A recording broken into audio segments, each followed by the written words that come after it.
I'll do my thing from here.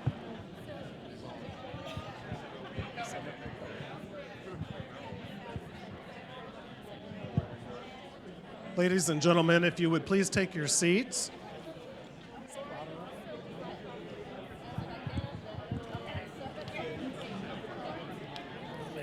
Raise this up a little bit. Ladies and gentlemen, if you would please take your seats so we can begin our program.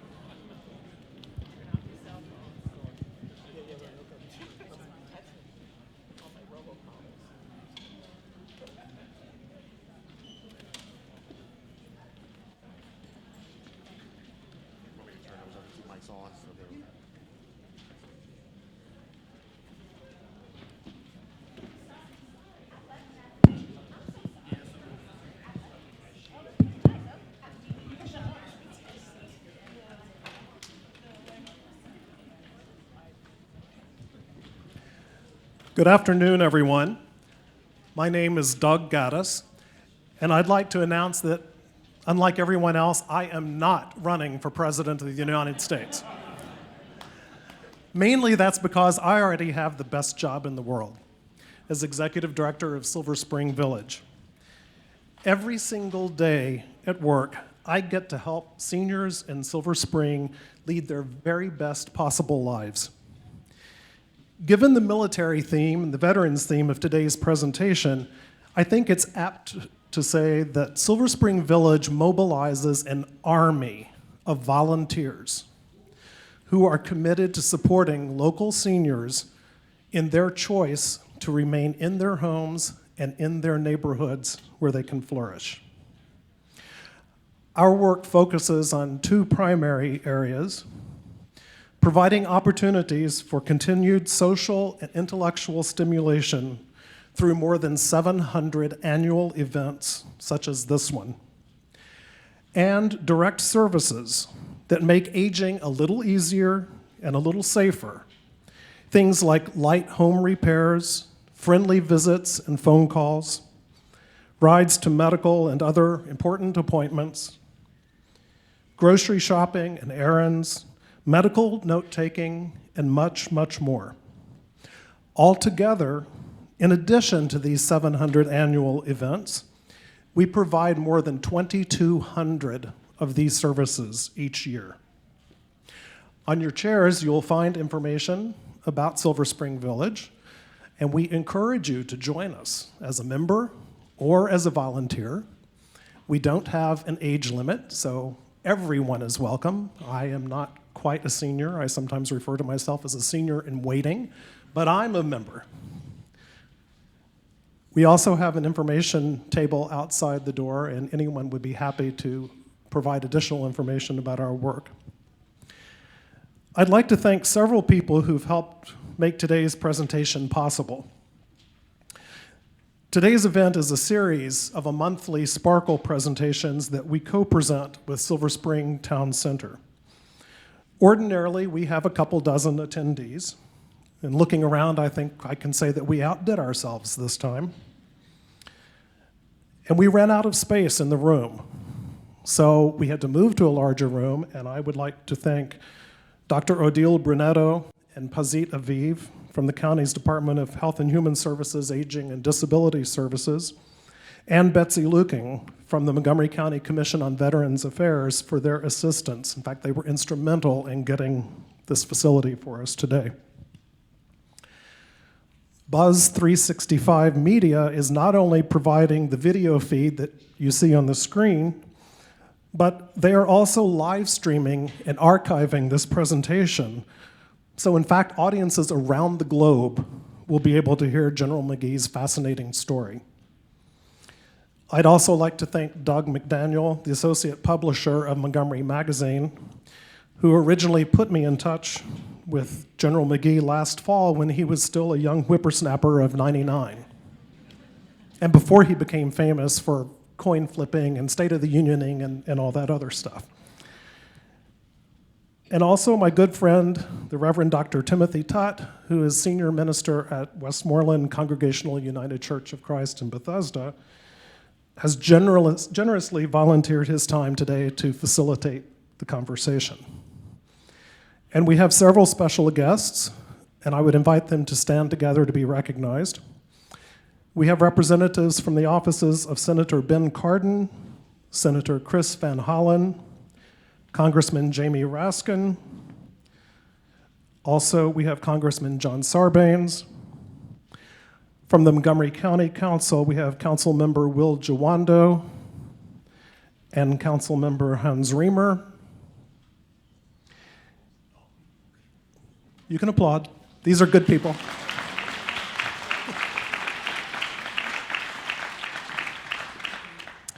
And finally, it's important to remember during Black History Month that African Americans have fought the fight for democracy, inclusion, and justice in every war since the American Revolution. We're telling General McGee's story today, but the background is far more expansive. You may have noticed when you entered the display in the lobby honoring some of Montgomery County's African American veterans. And I understand that some of the people featured and some of their family members are present today. So I would invite them, along with Dan Bullis and Wayne Miller, the chair and vice chair of the Montgomery County Commission on Veterans Affairs, to stand and be recognized with a round of applause that expresses our gratitude and respect.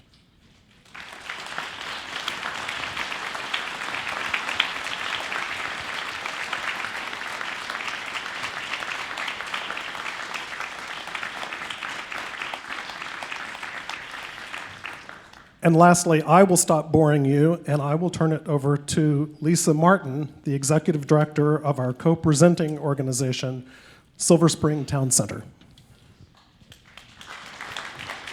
Thank you so much, Doug, and welcome everyone on behalf of Silver Spring Town Center and our board of directors. We're so happy to have such a huge Sparkle turnout. We're so honored to have General McGee here. First, he was at the Super Bowl coin toss. He did the Super Bowl coin toss. He was honored at the State of the Union, and now he's in downtown Silver Spring with us.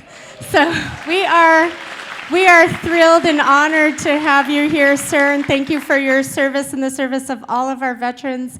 We're especially grateful to have a relationship with Montgomery County Commission on Veterans Affairs. Silver Spring Town Center presents an annual Veterans Concert in November, and we couldn't do it without their support. We have many veterans in the house. Thank you all for your service. We are also honoring Black History Month this month. And we have this event included under that umbrella, as well as next Wednesday, we have a special film and lecture series event about America's first Black diplomat, Ebenezer Bassett. So that's a film and lecture series event next Wednesday.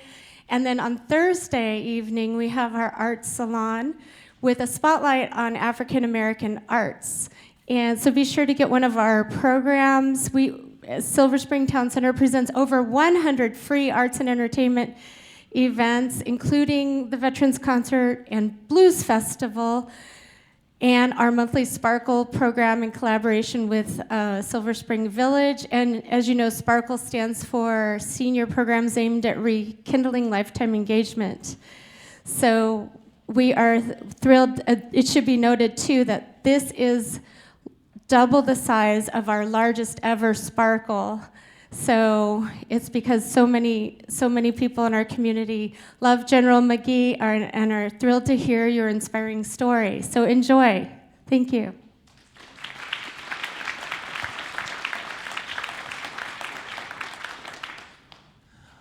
Good afternoon. My name is Tim Tutt. I'm the senior minister at Westmoreland Congregational United Church of Christ in Bethesda. And in a moment, I will have the privilege and opportunity to invite us all into a conversation with the general. We're going to be seated there in a moment. But a couple of logistical notes beforehand. If you would please silence anything that rings or beeps or chirps or tweets, that would be great. Even if you think it's already silenced, now would be a good time to check your phone or other device. The second thing is after after our conversation, you'll have a chance to visit with General McGee. We'd invite you to keep that rather brief, perhaps a photo. If you have a book to sign, that's excellent. This is not the time for you to share with him your dissertation on American history. You can do that at your own convenience. I was asked to say that, by the way.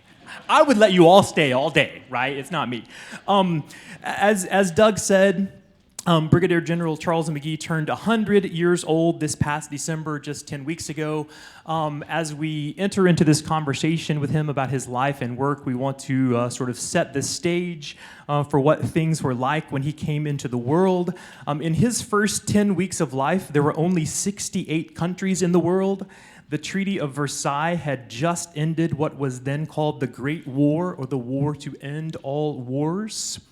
A young batter named Babe Ruth had just been traded to the New York Yankees, and Prohibition had turned the country dry. General McGee was born only 16 years after the very first flight at Kitty Hawk, so powered flight was still in its infancy as he was. Just want to set the stage by helping us remember what he has seen in his life and how our country and the world have unfolded in both strange and awful and wonderful ways. It's also fitting today that we're gathered in this room that is called the Buffalo Soldiers Great Hall. I think we need to pause and honor that. Buffalo Soldiers was the name given to the first all-black cavalry and infantry regiments organized in the United States Army following the Civil War. Those regiments were largely assigned to the vast territories of the American West, where buffalo roamed at the time. And then they remained segregated. And then in the middle of World War II, or as World War II was beginning, the Tuskegee Airmen came into being in that same segregated fashion. Both groups remained segregated until 1948. When President Truman issued an executive order reminding us that military service was open to all regardless of race or color. The excellence and the bravery of the Tuskegee Airmen made the undeniable argument to us, the American people, that African Americans were brave and had both the privilege and the responsibility and were as qualified as anyone else to serve their country, even at a time when their country did not serve them. And so today, we honor that great history. I would like to invite Councilmember Jawando to join me in presenting a proclamation. And General McGee, if you would join us. This proclamation is actually signed by the county executive, Mark Elrich, but it comes from the entire county. And so if you would like to read that, sure. Councilmember. Happy to do it, and good to see you. Point of personal privilege, both General McGee and I are in the same best fraternity in the world, Alpha Phi Alpha Fraternity Incorporated. And I see Dr. Coots here as well, and we've got, along with Martin Luther King and Thurgood Marshall, a long list of Charles Hamilton Houston, the list goes on and on. So I'm honored. We actually are in the same chapter now, in the Silver Spring chapter, which played a huge role in building the monument for Martin Luther King on the mall. And so I just always have to say that when I'm with him, and it's an honor to be with you again. This proclamation is on behalf of all of us who have the honor and privilege of serving Montgomery County. Whereas Brigadier General Charles E. McGee, as a member of the Tuskegee Airmen, stood at the forefront of efforts to integrate the U.S. Army Air Corps, and whereas General McGee served the United States faithfully and valiantly in 409 aerial combat missions in World War II, the Korean War, and the Vietnam War. And whereas General McGee, at the young age of 100 years, has recently been promoted to the rank of Brigadier General, United States Air Force, and whereas General McGee enthusiastically serves as a role model and generously gives of his time to educate and inspire audiences. Now, therefore, do we resolve, I'm going to ad-lib here, Mark Elrich as County Executive and all of the County Council. We're going to honor him later this month at the County Council.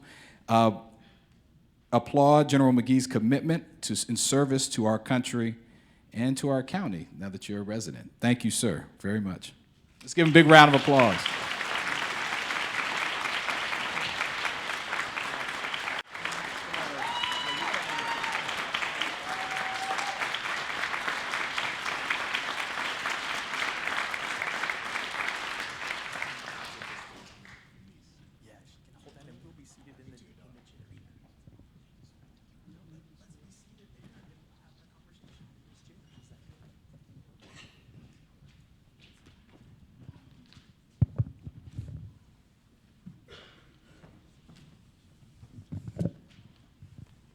So you make yourself at home there. You've got a bottle of water and a microphone. We can stay all day, right? And ready. So I'd like to, before any questions come, whether from you or the audience, to indicate that that first picture said the oldest of the Tuskegee Airmen. That needs just a little correction. Oldest of the 355 pilots that got overseas. I'm the oldest, the youngest is 94. I say that because hopefully when we get through talking, folks will understand there are 5 phases to the Tuskegee experience, and the pilots are a small part of that experience. Folks, it took some 14,000 or so support people to make it possible for what we pilots did. So we need to give them a hand, and they're a part of that.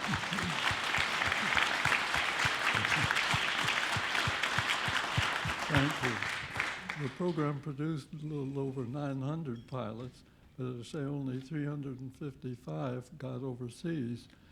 Part of the Tuskegee Airmen pilots were preparing to go to the Pacific, but they dropped that big bomb and their training ended. They didn't make it, but they did play a part in what the experience was all about, and we'll be glad to talk about that.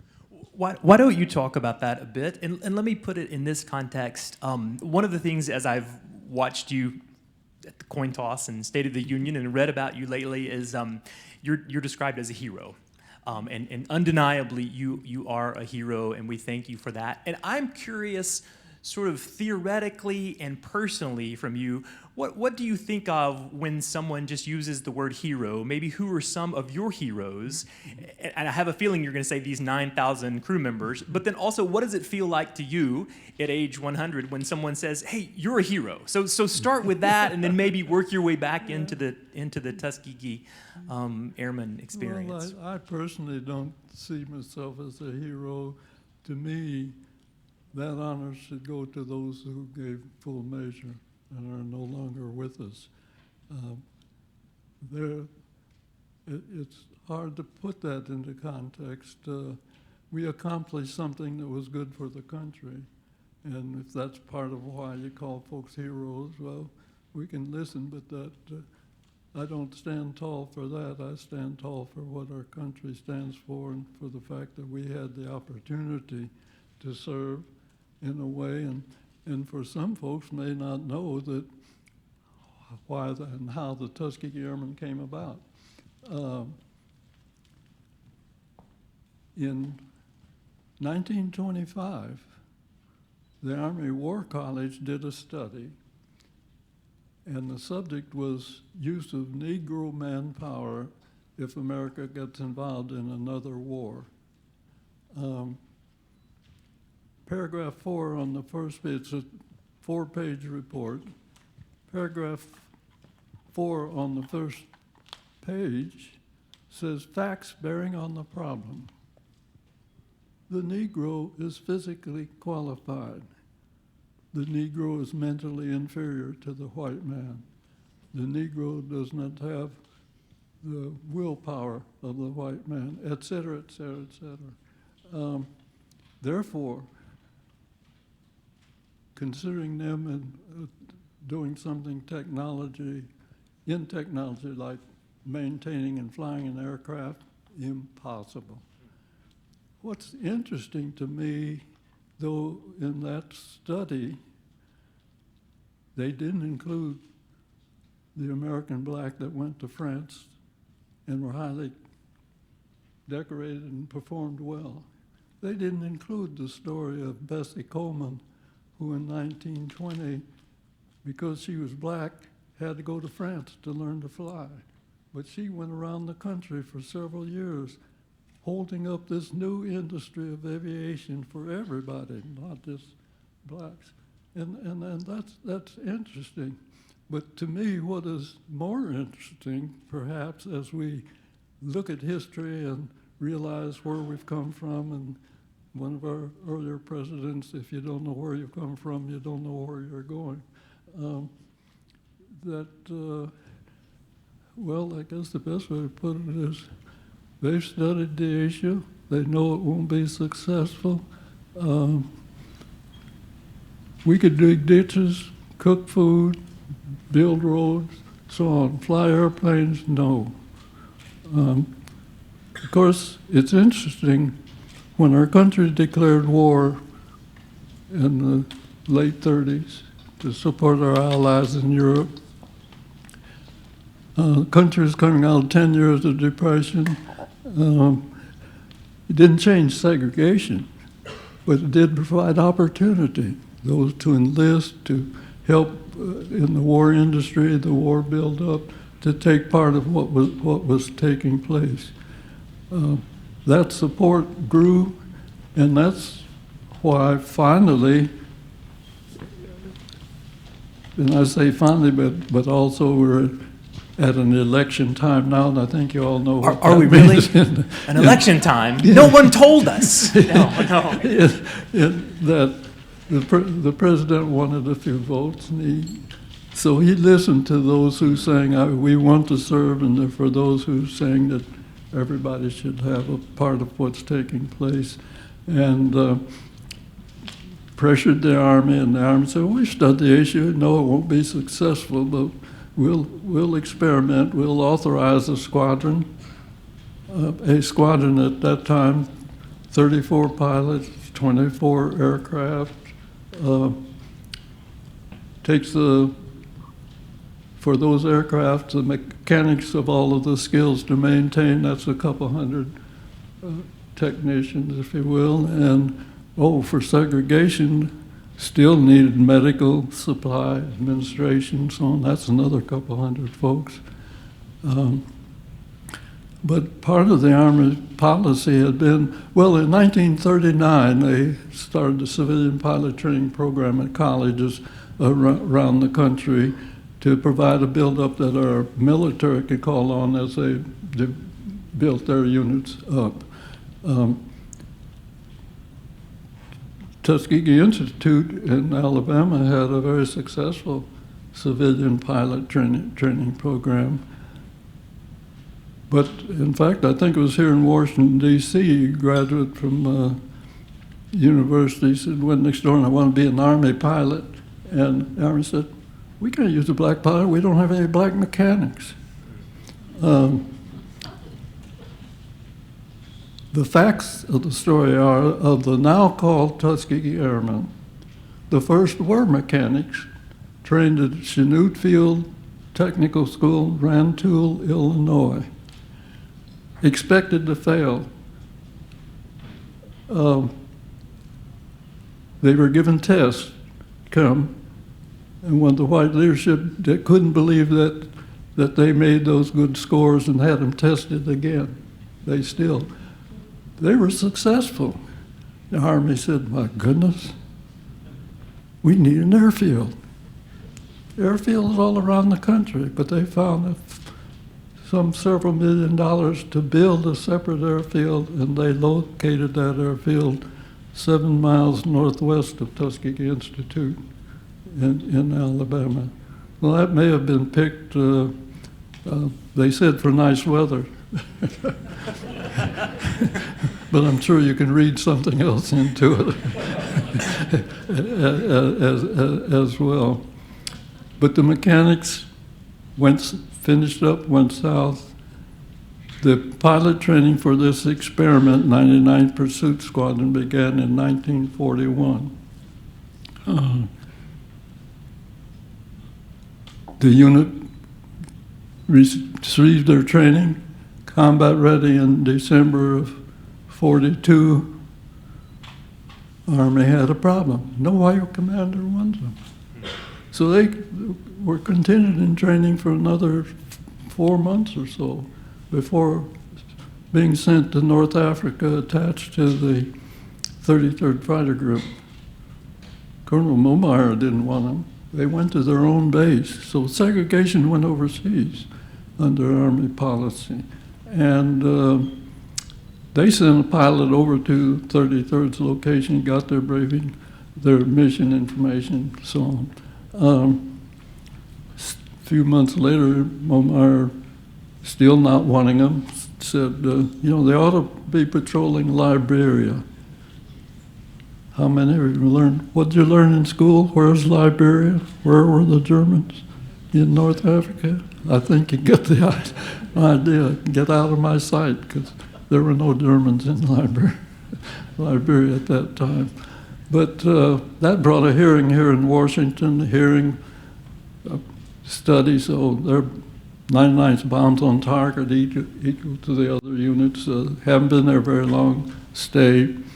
So they moved out of North Africa, into Sicily, out of Sicily, into Italy.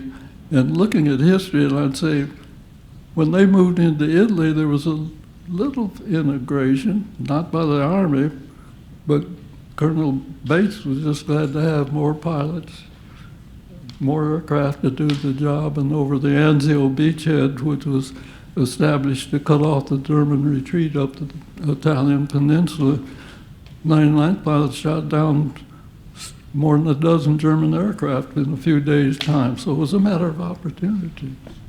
Now, their story is phase one of what I now call the total Tuskegee experience. Phase two would be what followed. They needed replacements. Single-engine fighter pilot training continued at Tuskegee, but 3 additional fighter squadrons, the 100th, the 301st, and 302nd, with all of their support, were also trained. They were combat ready, flying the P-40, which was the tactical aircraft for interdiction and ground support of that day. And they said to those of us in the 332nd Fighter Group, oh, you are going to do some patrol work. We were switched to the P-39 Bel Air Cobra. And the group went directly to Italy at the same time the 99th was moving out of Sicily into Italy. So here we are patrolling the waterways from Naples Harbor up to the Anzio beachhead, what they're doing. Well, they thought we had enough guns on our B-17s and B-24s to protect the planes destroying Germany's war-making potential, but protecting them. That wasn't the case. Sometime half of a squadron was lost. For a bomber squadron, they probably say if they put up 12 aircraft, 6 not returning, that's 10 American lives lost in each. So all of the activity was under the 12th Tactical Air Force. 15th Strategic Air Force was where bombers. They pulled 4 squadrons from the 12th Air Force to begin escorting our B-17s and B-24s with the goal, save American lives. 332nd Fighter Group was one of the four groups picked to move. We moved from the Naples area of Italy to the Adriatic side. The bombers were out of North Africa flying from bases in southern Italy. And the escort work came. Now I'd like to say a word about why the red tails. It's very interesting. Of course, if you want the service story, it is, somebody had the trim tab on the rudder painted red, and the pilot said, that's not enough paint the whole tail. That's, war story, not the truth. Let's hear the true story then. Tell us the real story. The real story was that someone in 15th Air Force realized that the gunners on the bombers need to know that these aircraft showing up were not German, but there for their protection and to keep the German Air Force away. One of the 4 had candy stripe, one had checkerboard, one had a yellow tail, 332nd Fighter Group, the red tail. Because of the work and the leadership the 332nd had under Ben Davis, who had wanted to fly when he graduated from West Point in 36 and was told, no, we don't have any black units. He went through the first class, commanded the 99th Squadron, and they did well attached to, as I say, white groups. But in 1st of July 1944, when the group got the P-51 Mustang, we gave the P-39 to the Russia, flew P-47 for a while, and then the P-51. The 99th was assigned to the 332nd Fighter Group, so we had 4 squadrons. Most missions, each squadron put up 16 aircraft. That's on the big escort missions. Because of the leadership of B.O., he let us young Reich, as I say, second and first lieutenants know, although we would like to go happy hunting and get it, because it takes 5 kills to become an ace, and we'd like to do that. And he said, I'll court-martial a pilot that goes happy hunting.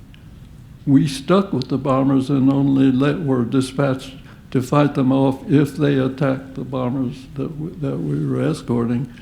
And it ended up that B.O. put on his plane by request. Although most of the bomber units did not know that the Red Tails were black pilots. They knew that they didn't go happy hunting. They stayed there, and that meant safety for them. And they would, if they're getting fighters assigned, it'd be nice to have the Red Tails. But that's the experience of the 332nd Second Fighter Group. Now, and as I say, that's just the second phase of the Tuskegee experience. When I graduated in June of '43, my instructor, the white instructor, because our primary training was done by black instructors with the Tuskegee Institute's program, because it's interesting. The Army was allowed to contract the primary phase of flight training to a civilian location. Tuskegee Institute applied and got the contract. And though the Army policy, blacks can't fly, and we studied, and we know it's going to fail, my instructor was a black pilot. Several. It's interesting. And as it goes, but my instructor said, it's too bad they don't have a bomber program for you guys, because I think you'd make a good bomber pilot. I didn't ask him what he meant. Because I love flying. When folks ask me how I got into aviation, I said I was avoiding the draft. Well, tell us about that, though. I have a feeling there's more than that. I can imagine you as this young kid growing up in the Midwest or college student. How did you decide that you wanted to fly? I was not one of those that saw airplanes and said, I want to do that someday, or had ever been around the airplane. But so that's a true story. I was avoiding the draft. Okay. And how did I? Fair enough. I was in ROTC in college, learned to handle a rifle, part of Pershing rifles, which was great. But because I was in school, my draft board wasn't pulling my number. They did occasionally, but still didn't get to me or pull my number off. Had they, I would have been on the ground in the mud with that rifle. It turns out, I mentioned that of the Tuskegee Airmen, the first were the mechanics. Rantoul was just 14 miles north of the university. And that's how I learned about the pilot program. And as I can remember, I think my ROTC instructor said, those are mechanics being trained there, you ought to be a pilot. I went and took the pilot exams and passed it, and sat back waiting to be called. So long that a young lady that I had married on campus, had met on campus, we finally decided to get married. Now the story's getting interesting. We decided to get married October on a Saturday. We got married Monday morning's mail said report. But looking back, I think that even helped me because she went south with me and went to work for somebody on the campus at Tuskegee Institute. But when we had a few hours off on Saturday, if I wasn't walking any tours, I didn't have to go to Montgomery or Atlanta looking for a young lady. She was there with me, so that allowed me to focus on the training, and I see that as part of that history. So what was that like to show up in Alabama? There you and your That was newlywed wife were. How did that That was feel? also important because it was something to going south to get on that train, and when you cross the line, you had to move in the rail car because it had blacks up front close, and you didn't go to the dining room and that type of thing. But fortunately, we had cadets in our classes who had grown up in the South and knew what. They let us know, you don't go to this area and buy gas, or you don't kept us on the straight path for the area because the area didn't change. and that was very helpful because it's quite a shock, the difference of life at that time here in our country. But that's what my instructor didn't know, that they had already approved medium bomber training.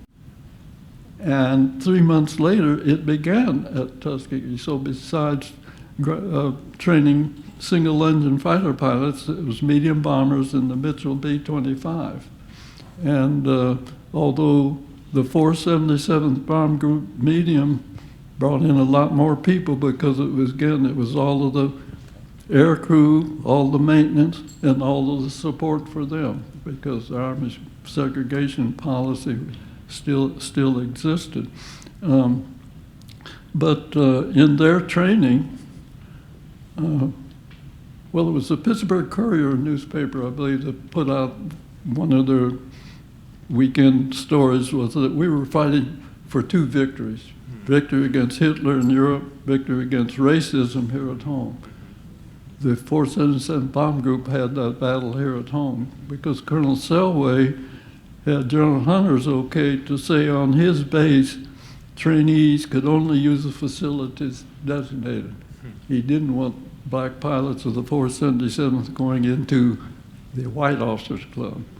Of course, at that time, Army had a policy, although it wasn't recognized or acted everywhere, that there should be no segregation based on race, creed, or color.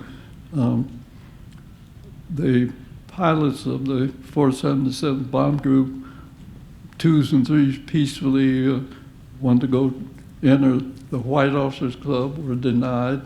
Of course, that upset Selway, and he called them in and said, "I'd like you to reread my regulation and sign that you will abide." 101 refused and were immediately shipped off from Seymour, Indiana to Godman Field, Kentucky, behind barbed wire guards, all of that, worse treatment than German prisoners of war at the adjacent Fort Knox.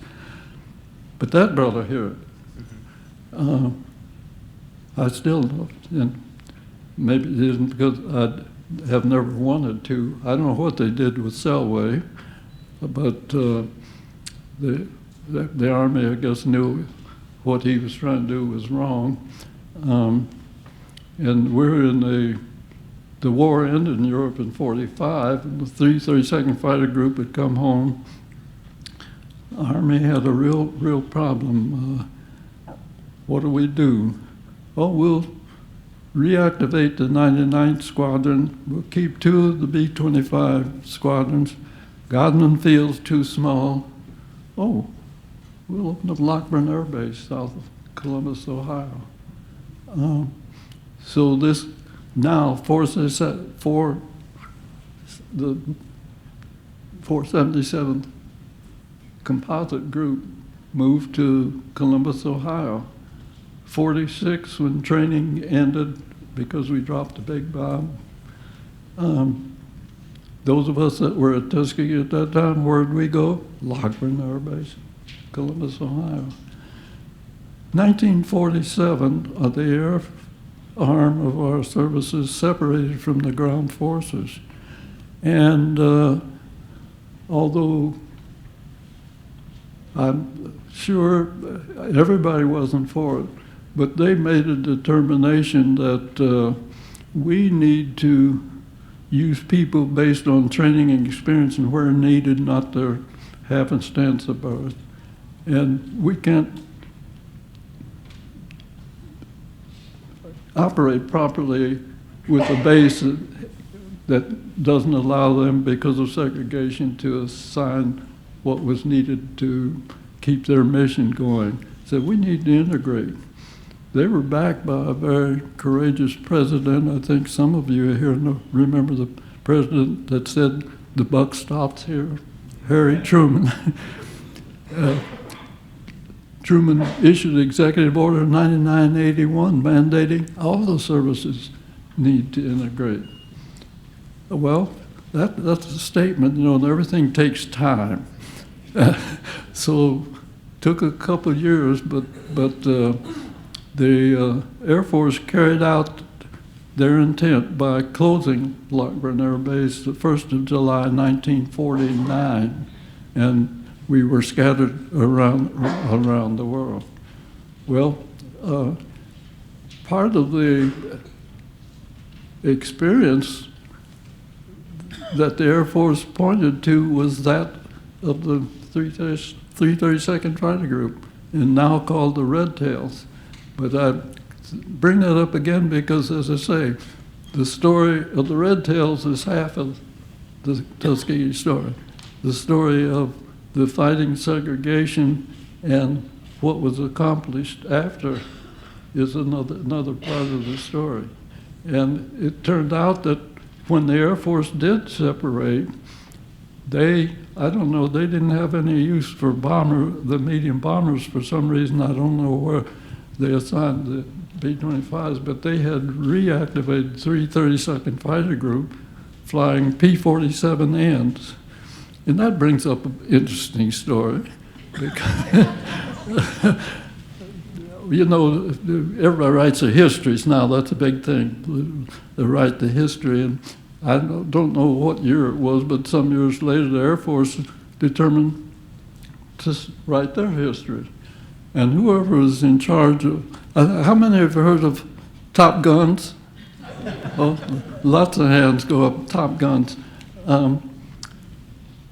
When they started the history, and whoever was writing the story of the Top Guns put down 1949 unknown.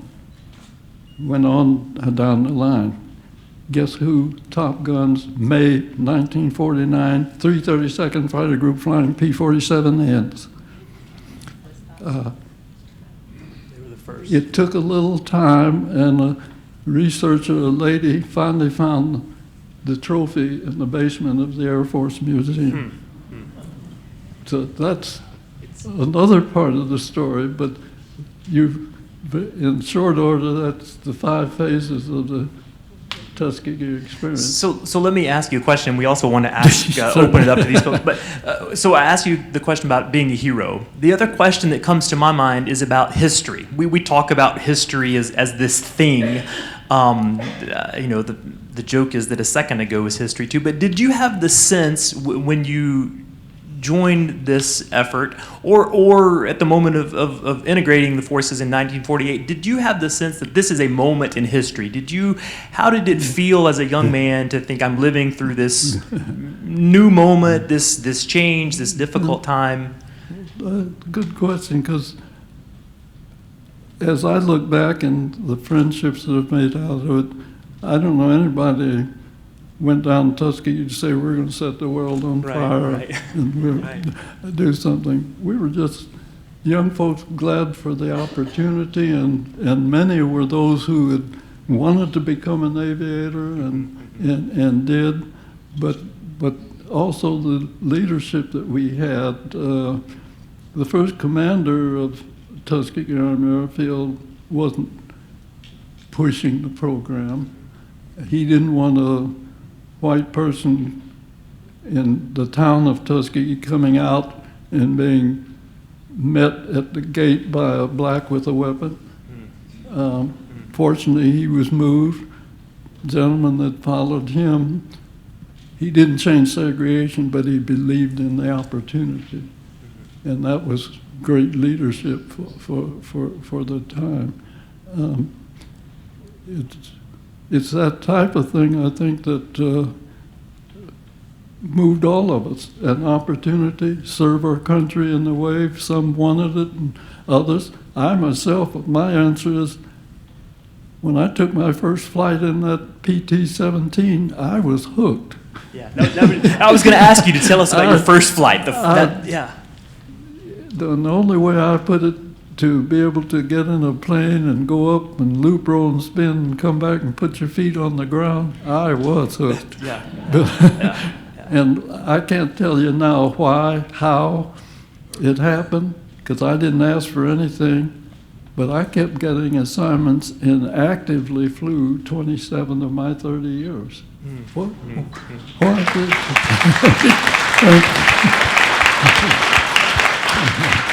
Thank you. And maybe the only thing I can say, because I don't see too many young folks here today, but I hope all of you are mentoring some young person, because it's so important, needed today that you do that, whether it's in the family or next door or down the street. They need it.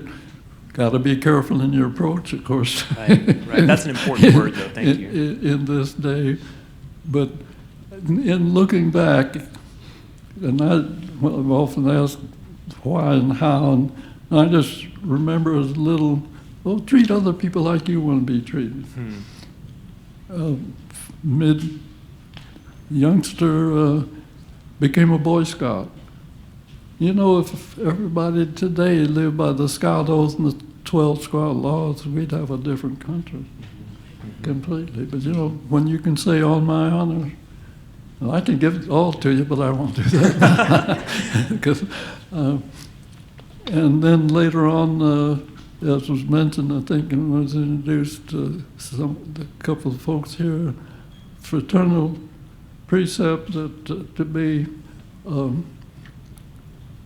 first of all, you can only do that if you treat those coming along behind in a way that is meaningful for where you are, where your family is, where our country is. Those are the things that stuck with me and still need to pass on. And you know, today the technology is gone. Unfortunately, too many schools aren't letting our youngsters know it. Right. Yeah.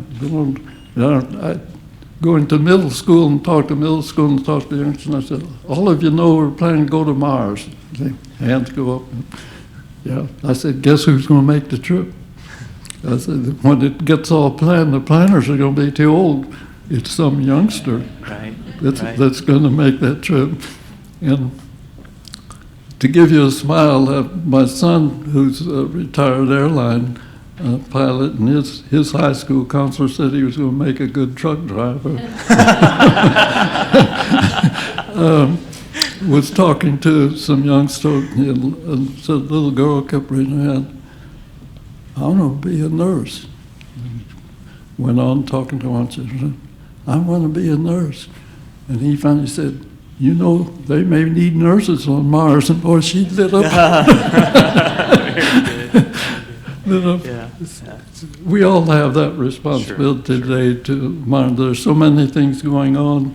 Need to know from whence we've come. A lot of it we don't need to repeat, but there's so much they're not getting that they need to have, and that's something that we all need to work at passing on.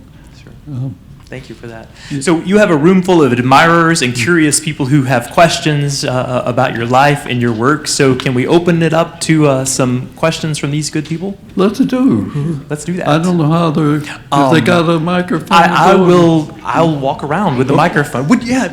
If you'll take that microphone. And earlier I mentioned that later when you have a chance to say hello, that's not the time for your dissertation. This also is not the time for your dissertation. If your question doesn't end with a question mark, it's not a question. So if you can help us with questions, at least there. Who's got one?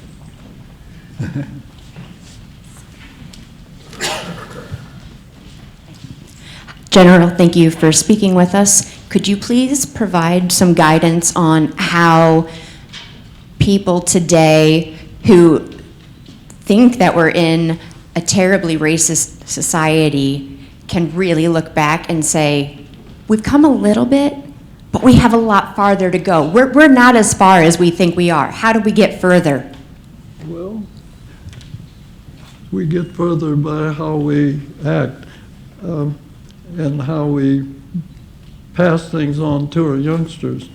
Few of you may know, but I pass on to youngsters what I call 4 Ps. Perceive, prepare, perform, persevere.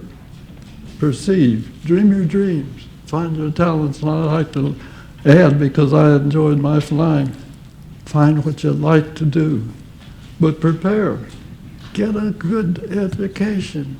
You know, they talk about STEM and that today, but learn to read, write, and speak well and develop your talents. Perform. Always do your best. Let excellence be your goal in everything that you do. And persevere. You know, we could have bowed our heads, gone off and said, they call me names, they don't like me, etc., and not served our country. What would that have accomplished? Don't let negative circumstances be an excuse for not achieving. The youngsters out there need that, and unfortunately it needs to start in some of our schools. You got school boards, you know, for a long time, I've stopped now, but going particularly high school, I'd ask, can anybody tell me what the thrust on one engine of the commercial airline 777 is? I never got an answer here at home. Guess where I got it? Top high school in Hawaii. And a lot of folks question Obama's education. That's where he got his education. To me, that's an area where anybody with children need to know what that school is doing. It's unfortunate. You got school boards with several schools under them, but their schools are not alike, and that's a tragedy.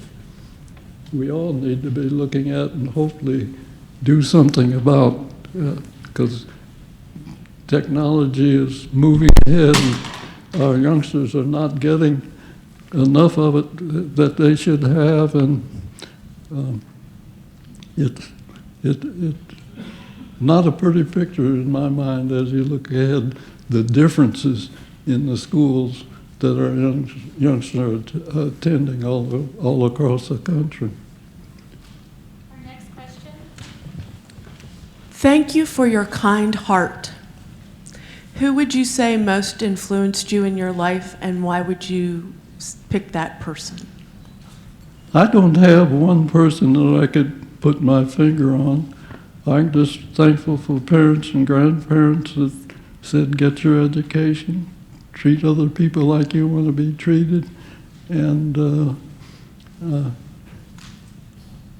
sometimes my memory doesn't help me, and I can remember some history, but if you ask me the name of somebody that I shared with, unfortunately, names begin to slip away. So each of us is different and may have a different look at that question. But thank you. That was a fabulous answer. Thank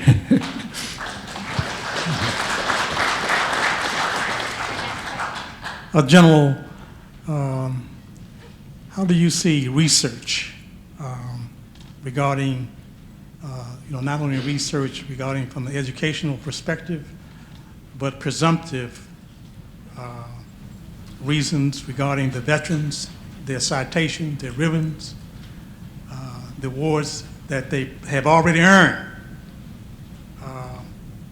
How do you see the role of research regarding this? Well, that research and education is so important. There are so many things, yet one way I would put at it for everybody to look at, we human beings are one small aspect in a mighty grand universe. We need to keep that in mind. But education and understanding is so important. NASA says we're going to get a woman on the moon and go to Mars. The youngsters that are going to do that need to be applying now with the desire to face where that technology is taking us, with understanding of the need of our country if we're going to stay the #1 country in the world. These are the things that we all need to be a part of, one way or another, because every little bit adds to the whole. I have a question.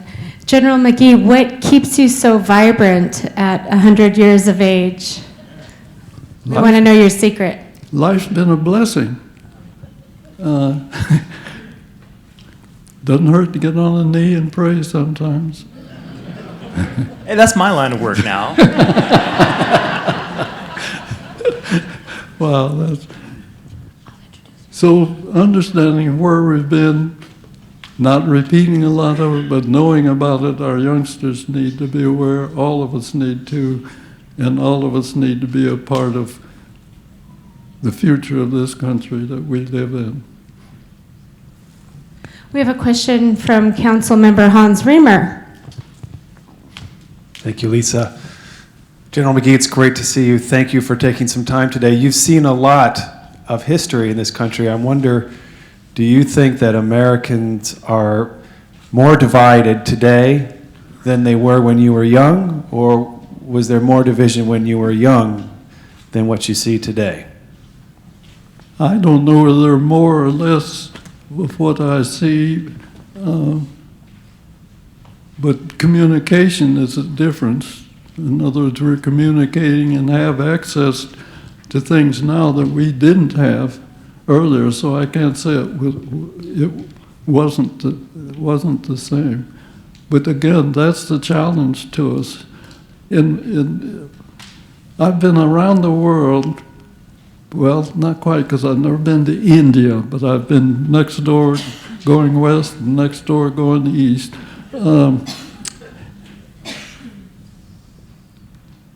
In all of the foreign countries that I've been in,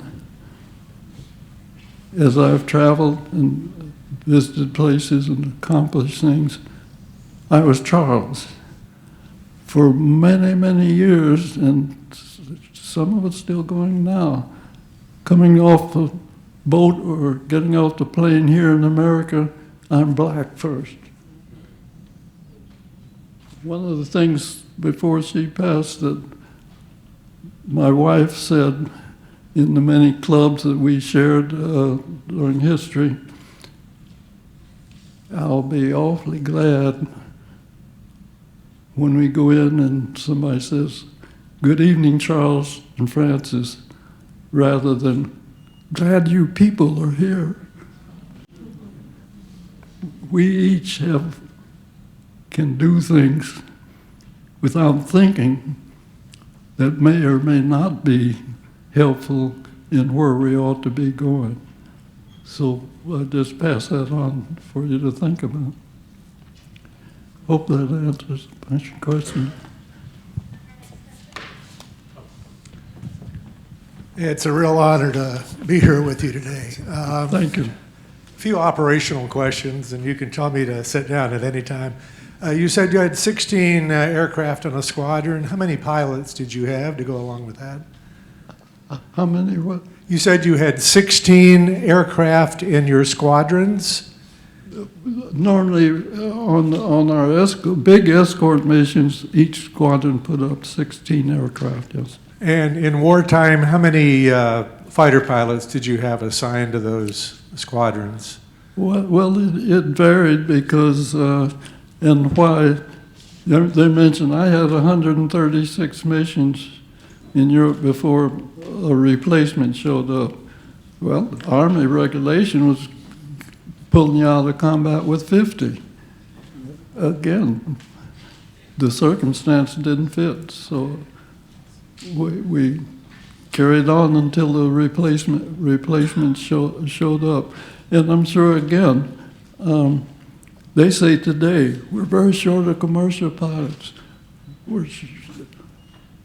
Why don't we have a school training commercial pilots? You know, you're getting to something to me is our biggest problem. We've let money rule, not the need and the circumstance. We let quality go overseas for a long time. We're trying to get it back now. We're our own worst enemies when it comes to that. But the mighty dollar rules far too much rather than common sense in my mind.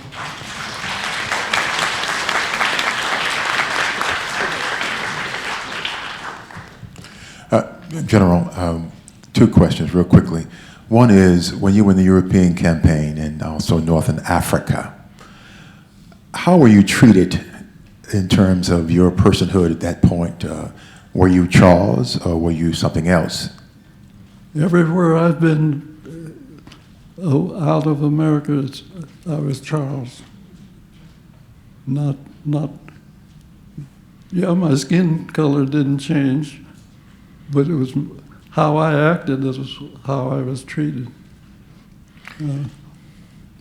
This, of course, is Black History Month. I'm sorry, please go ahead. No, I was just going to say, unfortunately, even with what we did, allowed the Air Force to make a change, it still took the civil rights action in the 60s to motels, restaurants, many things like that change. What's still out there that needs to be changed? Well, I'm sure many of you know it, but can you do something about it, or will you, and what's the time? Thank you. It is, of course, Black History Month. What life lessons can you pass on to us this afternoon? I'd say to be thankful that in our lifetime and in others' lifetimes, someone comes along like Harriet Tubman, Martin Luther King. These are happenstances that help change so much that those of us just walking the street every day couldn't even think about. So it's fortunate that who's the next Martin Luther King? We don't know, or what the subject will be, but somewhere along there's kind. I think we have to be careful today with the young folks with their phone and computers. Too many are down here fiddling much too long, rather than thinking for themselves and reaching out. Some of the stuff they're getting isn't good for them, but how do you stop it? Because it's out there and there's folks taking advantage of that. There's so much that we need to be careful about and work against and things to work for. Thank you so much, sir. Let's do one more question from that side and then one more from this side. So, General McGee, I am so proud to have been able to stand on your shoulders as I rose through the ranks in the United States Air Force. I have one simple question for you, sir. I've learned more from my challenges than from successes. What significant challenge did you face that taught you the greatest lesson as you rose through the ranks? Well, I think what I mentioned earlier, that treating other people like you want to be treated. When I was a youngster, you got called names, there was a fight, but it didn't change a thing. Somebody went away with a bloody nose or a black eye, but it didn't change. It's the opportunity and action that brings about a change that's important in all that's going on.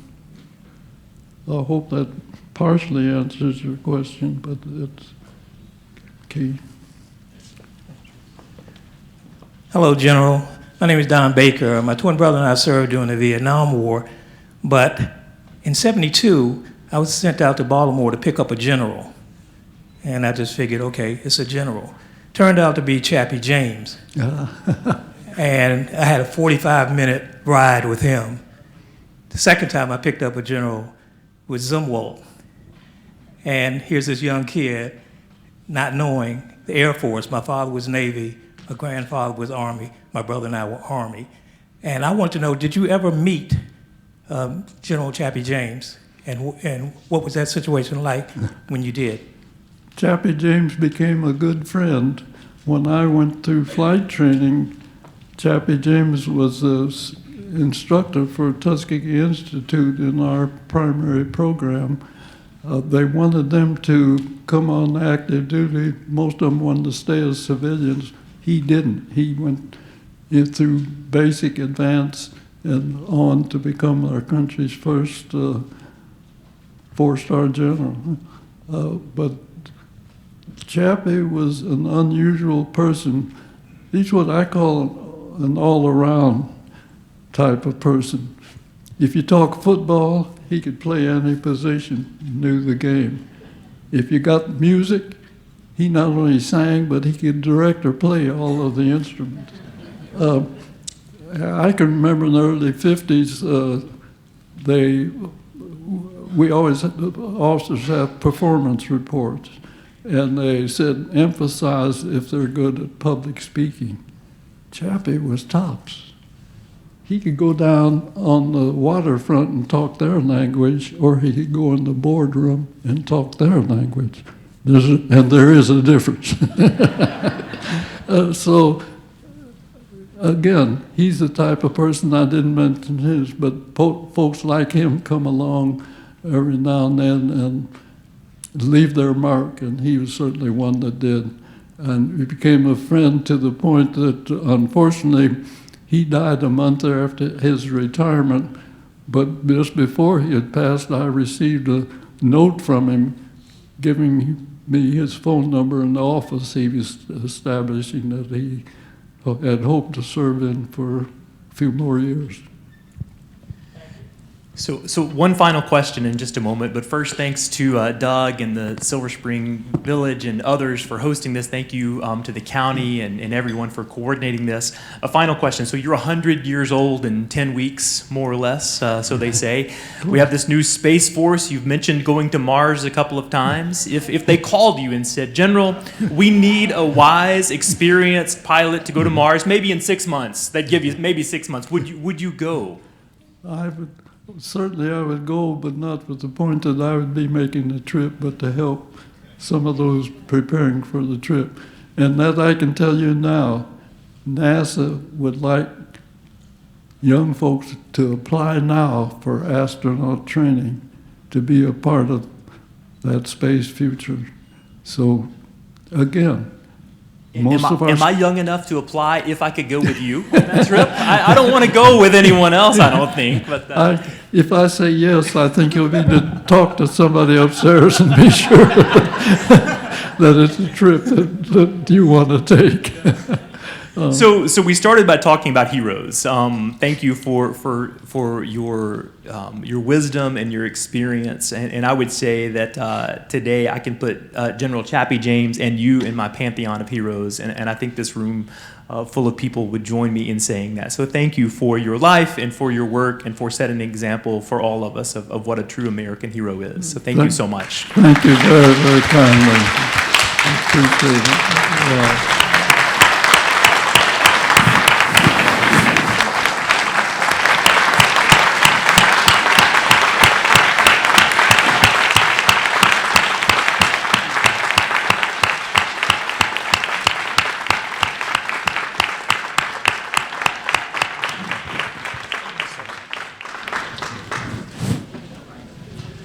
Thank you, everyone, for your time today. If you would like to meet General McGee, we have a few minutes. Again, please make it as quick as you possibly can. We actually have a student film crew who's going to be doing a news-style interview with him shortly. Thank you again.